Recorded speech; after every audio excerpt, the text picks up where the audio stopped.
தந்தை மகன் தூய ஆவியினுடைய பெயராலே ஆமென். இயேசுவில் அன்பு நண்பர்களே, இந்த நாட்களுக்கு பின்னால் இறை செய்தியோடு எனக்கு அறிமுகமானவர்களை, என்னோடு இணைந்து இறை பயணம் செய்து கொண்டிருப்பவர்களை சந்திப்பதில் பெரும் மகிழ்ச்சி அடைகிறேன். சமீப காலமாக தொன்போஸ்கோ அன்பு இல்லத்தில் மாணவர்களோடு பணிபுரிய எனக்கு ஒரு வாய்ப்பு கிடைத்திருக்கிறது. அவர்களோடு தான் இருக்கிறேன். பலமுறை நான் தந்தை மகன் தூய ஆவி என்ற சிலுவை அடையாளத்தை வரைந்துவிட்டு சாப்பிடுவது, வெளியே செல்வது, வண்டிகளை எடுப்பது, மாணவர்களோடு பேசுவதற்கு முன்னால் அவற்றையெல்லாம் நான் செய்வது வழக்கமாக வைத்திருந்தேன். ஒரு நாள் வெளியிலே சென்றுவிட்டு வந்து மதிய உணவுக்காக அமர்ந்தேன். அப்போது சாப்பிடுவதற்காக வாயிலே சாப்பாட்டை எடுத்து வைத்தவுடன் ஒரு மாணவன் சொன்னான், சார் நிறுத்துங்க சார் அப்படின்னா. நான் ஒரு நிமிடம் தடுமாறி போய், என்னடா எதா இருக்கா சாப்பாட்டில் அப்படின்னு கேட்டேன். சார் ஒன்று மறந்துட்டீங்க சார் அப்படின்னா. எனக்கு ஒரு நிமிஷம் புரியல. என்னடா தம்பி, என்னடா மறந்தேன் அப்படின்னு கேட்டேன். அவன் சொன்னான், சார் சிலுவை போட மறந்துட்டீங்க சார், நீங்கள் வழக்கமாக போடுறது சார் அப்படின்னா. அன்னிலேருந்து ஒரு 2 நாள் கவனித்தேன் பசங்களை. ஆம்புலன்ஸ் சத்தம் கேட்டால் பிதாசுதன் போடுறாங்க, சாப்பிடும் போது சிலுவை போடுறானுங்க. ஒரு சில மாணவர்கள் ஏதோ ஒரு மாற்றத்துக்குள் இருப்பதை என்னால் உணர முடிந்தது. ஆனால் இந்த வார்த்தை மட்டும் என்னுடைய மனதை ஆழமாக பாதித்து விட்டது. சார் நீங்கள் மறந்துட்டீங்க சார் அப்படின்னா. உண்மையிலே ஜப வாழ்வை நான் தினமும் ஜபித்து கொண்டிருந்தாலும் இறை நற்செய்தியை நான் மறந்து விட்டேனோ என்ற சந்தேகம் என்னுடைய மனதில் எழுந்ததால் நான் மக்களோடு பேசப் போகிறேன். ஆண்டவரே, உன் பொருட்டு நான் பேசப் போகிறேன், நான் மறக்கவில்லை. அந்த மாணவன் சொன்னது உண்மை. அவன் கேட்டான், சார் நீங்கள் மறந்துட்டீங்கன்னு.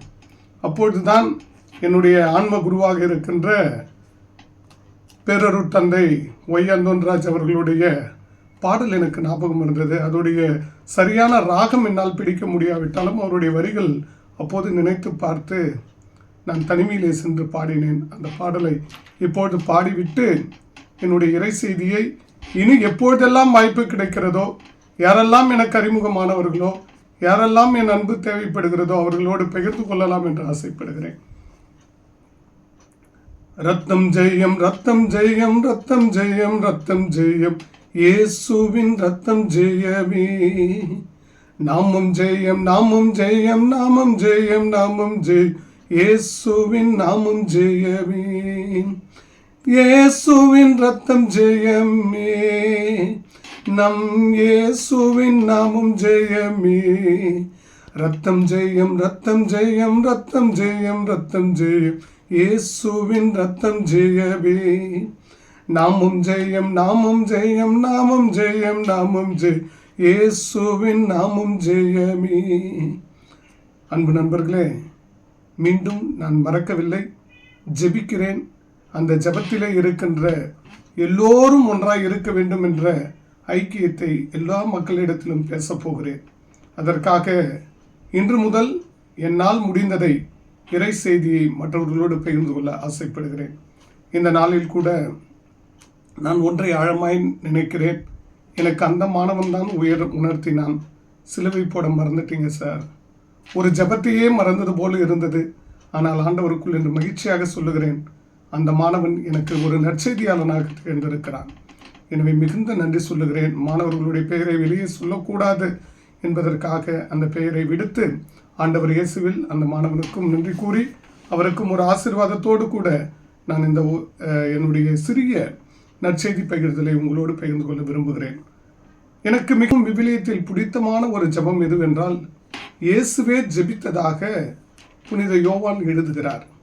யோவான் 17வது அதிகாரம் 21வது வசனத்தில் மிக மிக அழகாக இயேசு ஜெபித்ததை அவர் எழுதுவார். என்ன ஜெபம் தெரியுங்களா? தந்தையே, எல்லோரும் ஒன்றாய் இருப்பார்களாக. நான் விட்டு சென்ற வழியை ஒரு மாணவன் என்னை அழைத்து செல்ல அவன் என்னோடு ஒன்றாய் இருந்தான். இதோ இந்த நேரத்திலே நான் எல்லோரோடும் ஒன்றாய் இணைந்து வாழ ஆசைப்படுகிறேன். எனவே தான் அதை நினைத்து பார்த்தேன், மிகுந்த மகிழ்ச்சி அடைந்தேன். அன்பு நண்பர்களே, ஆண்டவரோடு பேசுவதற்காகத்தான் ஜெபங்கள். அந்த ஜெபத்தினுடைய வெளிப்பாடு தான் நற்செய்தி. அதை மக்களோடு நான் பகிர்ந்து கொள்ள ஆசைப்படுகிறேன். எனவே நற்செய்தியை பொருட்டு நான் உயர்ந்தவன் என்றோ, அதிகம் பேசக்கூடியவன் என்றோ, மிகப்பெரிய மறைநூல் வல்லுனர் என்றோ, அல்லது எனக்கென்று தனி சிறப்புகள் உள்ளது என்றோ சொல்லவில்லை. ஏனென்றால் கலாத்தியர் 3ஆம் அதிகாரம் 28வது வசனத்திலே புனித பவுலடிகளார் மிக அழகாக குறிப்பிடுகிறார்.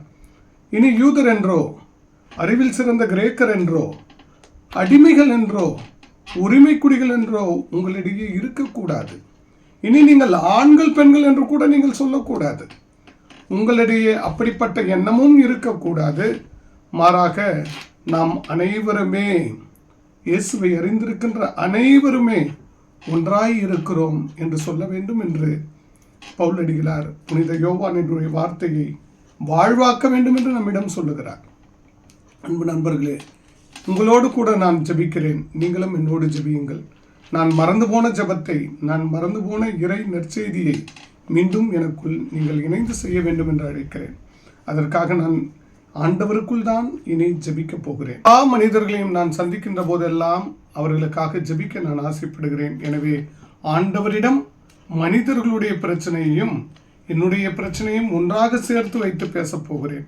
அதுதான் ஜெபிக்கப் போகிறேன். இதோ அதிலும் காட்டிலும் விசேஷ விதமாக ஆண்டவர் மீது நான் கொண்டிருக்கின்ற அந்த உறவை, மனிதர்கள் மீது நான் கொண்டிருக்கின்ற அந்த நன்மதிப்பை இரண்டையும் ஒன்று சேர்த்து விசுவாசமாக நான் செல்லுகின்ற இடங்களிலெல்லாம் வாழ வேண்டும் என்று ஆசைப்படுகிறேன். அன்பு நண்பர்களே, இதோ இந்த நேரத்தை இறைவன் எனக்கு கொடுத்திருக்கிறார். ஆண்டவர் எல்லோரும் ஒன்றாய் இருக்க வேண்டும் என்று சொல்லுகிறார். என்னுடைய வாழ்வு புதுமையான வாழ்வாக, புரட்சியின் பாதையில் நின்ற இயேசுவின் பாதங்களை பின்தொடர்ந்த வாழ்வாக இருக்க ஆசைப்படுகிறேன். இதோ இந்த நாளில் இறைவன் சொல்லுகிறார், எல்லோரும் ஒன்றாய் இருக்க வேண்டும். அதுதான் இறைவனுடைய ஜெபமாக இருந்தது. எனவேதான் திருத்தந்தையர்கள் அனைவருமே எல்லோரும் ஒன்றாய் இருக்க வேண்டும் என்று சொல்லுகிறார்கள். இப்போது நம்முடைய திருத்தந்தை பிரான்சிஸ் அவர்கள் கூட குறிப்பிடுகிறார், சூப்பர் மார்க்கெட் கல்ச்சரை விட்டு வெளியே வாருங்கள். யார் உங்களுக்கு பிடிக்குமோ, யார் உங்களுக்கு தேவையோ, யாரை நாம் பயன்படுத்தி கொள்ள முடியுமோ அவர்களை மட்டும் நாம் எடுத்துக்கொண்டு அவர்களோடு பயணம் செய்து ஒன்றாய் இருப்பதல்ல வாழ்வு. மாறாக எல்லோரையும் இயேசுவின் கண் கொண்டு பார்க்க வேண்டும் என்று அவர் சொல்லுகிறார். இதோ திருத்தந்தையின் உடல்நிலை சரியில்லாத நேரத்திலும் கூட அவருடைய வார்த்தைகள் நம்மை புதிய விசுவாசத்திற்குள் ஆழ்த்துகிறது. இதோ திருத்தந்தையோடு கூட பயணிக்கின்ற நேரத்தில் திருச்சபைக்காகவும் ஜெபிக்க நான் ஆசைப்படுகிறேன், ஒன்றாய் இருக்க ஆசைப்படுகிறேன். இதோ அன்னை மரியாள் தாமே அவர் தன்னுடைய மகனை கடைசி மூச்சு வரை சிலுவையினுடைய உச்சத்திலே அவரை தன்னுடைய மடியில் சுமந்தது போன்று என்னையும் அவர் சுமக்கவும், இதோ நான் தொடங்கி இருக்கின்ற இந்த பாதையை அவர் மேன்மைப்படுத்தவும் ஆண்டவரிடம் எனக்காக தொடர்ந்து பரிந்து பேசவும் எல்லோரும் ஜெபியுங்கள். நானும் உங்களுக்காக ஜெபிக்கிறேன். இறைவன் நம்மோடு கூட இருப்பார்.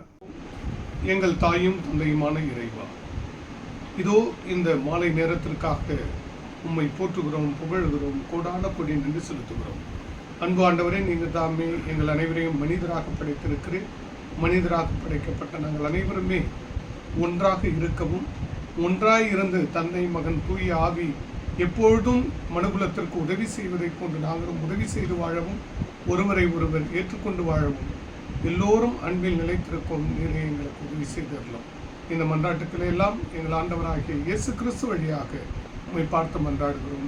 ஜீவனுள்ள நல்ல பிதாவே, ஆமென், ஆமென், ஆமென்.